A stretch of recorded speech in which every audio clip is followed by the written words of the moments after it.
dan mursyidin. Jadi menarik bagaimana pengislaman suku oleh tarekat Naqsabandiyah. Sesudah suku terasing tadi masuk Islam ke masjid, datanglah orang sekarang membid'ahkan tarekat. Orang tarekat mengislamkan yang tak Islam. Orang sekarang membid'ahkan, mengkafirkan pula tarekat. Betapa malunya kita dengan para tuan-tuan guru yang mengislamkan masyarakat tertinggal minoritas. Jangan lupa subscribe, like, and share.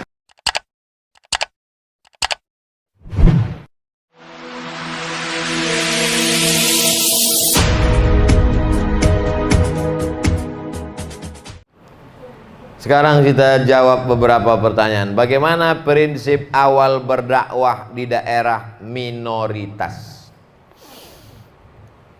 Ada ulama besar di Sumatera Utara.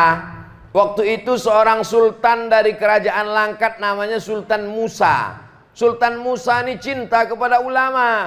Maka diundangnya lah ulama dari Riau.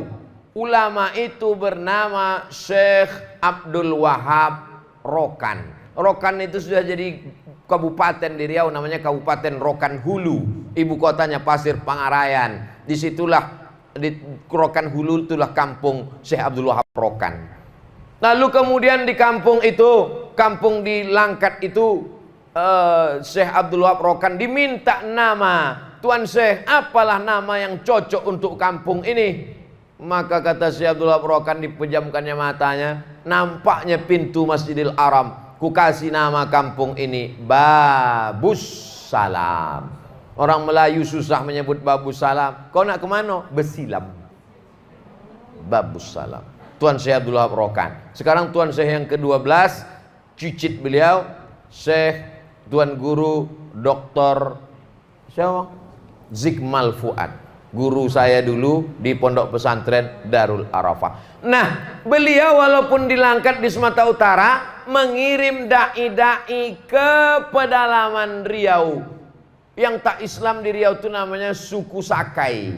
Orang tinggal dalam hutan tak Islam. Dikirimnya pengganti Tuan Syekh, kalau ada Tuan Syekh. Kalau Tuan Syekh tak bisa datang, dikirimnya penggantinya. Pengganti itu namanya khalifah.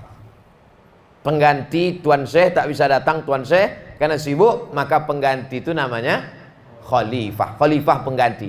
Makanya Nabi Muhammad meninggal digantikan oleh Khalifah Abu Bakar Siddiq. Khalifah artinya pengganti.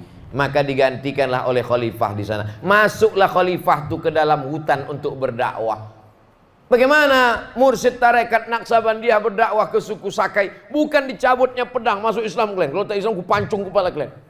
Tak begitu cara mereka. Masuklah khalifah ke dalam suku Sakai. Lalu kemudian apa kata dia? Tuan Syekh, Tuan Khalifah, singgahlah ke pondok kami, kata orang Sakai. Sakai ini bahasanya bahasa Melayu juga. Mereka Melayu tua. Tuan Khalifah, singgahlah ke pondok kami. Apa kata Tuan Khalifah? Aku mau singgah, tapi anjing kalian tambatkan dulu. Anjing mereka lalu lalang naik turun. Akhirnya ditambatkannya anjing. Begitu cara mereka, tak menyinggung perasaan. Sampai akhirnya banyaklah orang Sakai yang masuk Islam. Lalu kemudian batin-batin, kepala suku Sakai itu namanya batin-batin, merasa terganggu stabilitas keamanan nasional Sakai. Ini suku kita akan musnah nanti kalau semua masuk Islam. Akhirnya ditantang mereka lah khalifah tadi. Datanglah batinnya membawa perang panjang. Khalifah, aku mau masuk Islam, tapi dengan syarat kau sunat aku. Kalau bisa kau sunat aku masuk Islam aku. Biasanya mereka ini kebal, ditantangnya khalifah Syekh Abdul Wahab Rokan. Kalau bisa kau sunat aku masuk Islam aku. Datang kata khalifah, dipanggilnya muridnya. Muridku sini, kalau untuk menyunat kau ini tak perlu aku, cukup muridku aja. Datang kata muridnya, kalau untuk menyunat kau tak perlu depan pisau, cukup belakangnya aja. Disapunya sekali, putus barang. Itulah asal muasal masuk Islamnya suku Sakai. Ditulis cerita itu dalam sebuah buku yang ditulis oleh UU Hamidi, budayawan Riau, dicetak di pustaka UIR Press Universitas Islam Riau, judulnya Kontribusi Tarekat Naqsabandiyah dalam Mengislamkan Suku Primitif Suku Sakai. Jadi orang Sakai hampir semua sudah masuk Islam, ada sebagian yang tidak. Jadi mereka masuk Islam itu dengan cara yang lembut, dengan cara yang santun. Dukun-dukun, bomoh-bomoh tergantikan profesinya dengan tuan mursyid, tuan khalifah dan mursyidin. Jadi menarik bagaimana pengislaman suku oleh tarekat Naqsabandiyah. Sesudah suku terasing tadi masuk Islam ke masjid, datanglah orang sekarang membid'ahkan tarekat. Orang tarekat mengislamkan yang tak Islam. Orang sekarang membid'ahkan, mengkafirkan pula tarekat. Betapa malunya kita dengan para tuan-tuan guru yang mengislamkan masyarakat tertinggal minoritas.